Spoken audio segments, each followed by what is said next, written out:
ட்ரெய்லர்ல பார்த்த மாரியே இன்னொரு டானா இந்த டிராகன். வாங்க பார்க்கலாம்.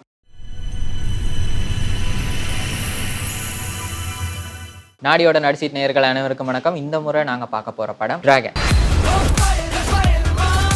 இயக்குனர் அஸ்வத் மாரிமுத்து இயக்கத்தில் வெளிவந்திருக்கு. இவர் ஏற்கனவே ஓமை கடவுள் என்ற ஒரு படத்தை இயக்கியிருந்தாரு. இவரோட கோமாளி, லவ் டுடே ஆகிய படங்களை இயக்கின பிரதீப் ரங்கநாதன் இந்த படத்துல நடிகரா நடிச்சிருக்காரு. 48 பேப்பர் முடிக்கிறதுக்கு இன்ட்ரெஸ்ட் டைம் இல்ல.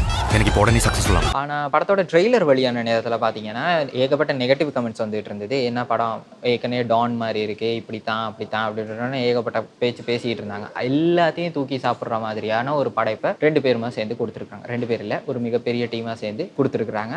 முதல்ல அந்த அணிக்கு எங்களுடைய வாழ்த்துக்கள். ஏன்னா இந்த காலத்துல தமிழ் சினிமால ஹீரோனா இப்படி இருக்கணும், ஹீரோயினா இப்படி இருக்கணும், அப்படி இப்படின்னு ஏகப்பட்ட ஸ்டீரியோ டைப்ஸ் வந்துகிட்டே இருக்கு. அப்படி ஒரு ஸ்டீரியோ டைப் பண்ணப்பட்ட ஒரு கேரக்டரோட ரியாலிட்டி என்னன்றதை இந்த படம் மிக அழகா தெளிவா காட்டியிருக்குன்றது பார்க்கறதுக்கு ரொம்ப சந்தோஷமா இருந்தது. இந்த ஆண்டோட ஒரு சோஷியல் ரெஸ்பான்சிபிளான ஒரு பக்கா என்டர்டெய்னர் படமா இந்த டிராகன் வெளிவந்திருக்கிறது ஒரு சந்தோஷமான ஒரு விஷயம்னு தான் சொல்ல முடியும்.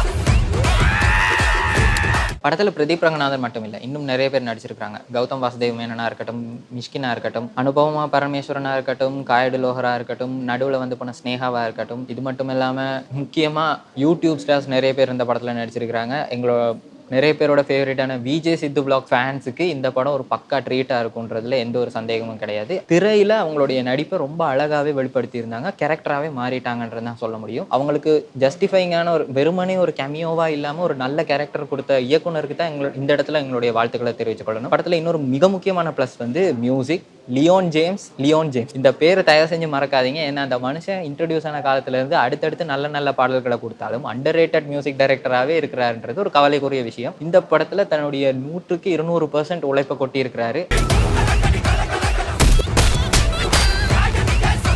என்டர்டெய்னிங்கான ஒரு படம் தான், ஆனால் வழக்கமான என்டர்டெய்னிங்கான படம் கிடையாது. சில இடங்களில் நீங்கள் ஸ்லோவாக இருக்குன்னு ஃபீல் பண்ணலாம், சில சீன்ஸ் உங்களுக்கு கிரிஞ்சாக இருக்குன்னு கூட தோணலாம். அது ஒவ்வொரு ஆளை பொறுத்தது. ஆனால் ஓவராலான ஒரு படைப்பாக பார்த்தீங்கன்னா தியேட்டரில் உங்களோட ஃப்ரெண்ட்ஸோட போயிட்டு என்ஜாய் பண்ணி பார்க்கக்கூடிய ஒரு படம் தான். ரிலேஷன்ஷிப்ஸாக இருக்கட்டும், எங்களுடைய வாழ்க்கையில் இருக்கிற அடுத்தடுத்த கேரியர் இஷ்யூஸாக இருக்கட்டும், எல்லாத்தையுமே மிக அழகாக தெளிவாக இன்றைய ரியாலிட்டியோட நம்ம ரிலேட் பண்ணிக்கக்கூடிய மாதிரியான ஒரு விதத்தில் இந்த படத்தை எடுத்திருக்கிறது தான் ரொம்ப நல்ல விஷயமா இருக்குது.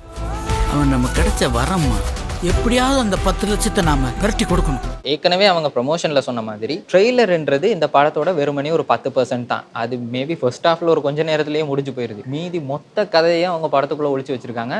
பிரில்லியண்டான ஒரு ட்ரெய்லர் எடிட்டுக்கு இந்த படம் மிகச்சிறந்த ஒரு உதாரணம்னு சொல்ல முடியும். தாராளமா நீங்க தியேட்டர்ல போய் பார்க்கலாம். படத்துக்கு UA சர்டிஃபிகேட் கொடுத்துருக்காங்க. ஸோ சின்ன பிள்ளைகளை கூட்டிட்டு போறேன்னா பெரியவங்க கட்டாயம் போங்க.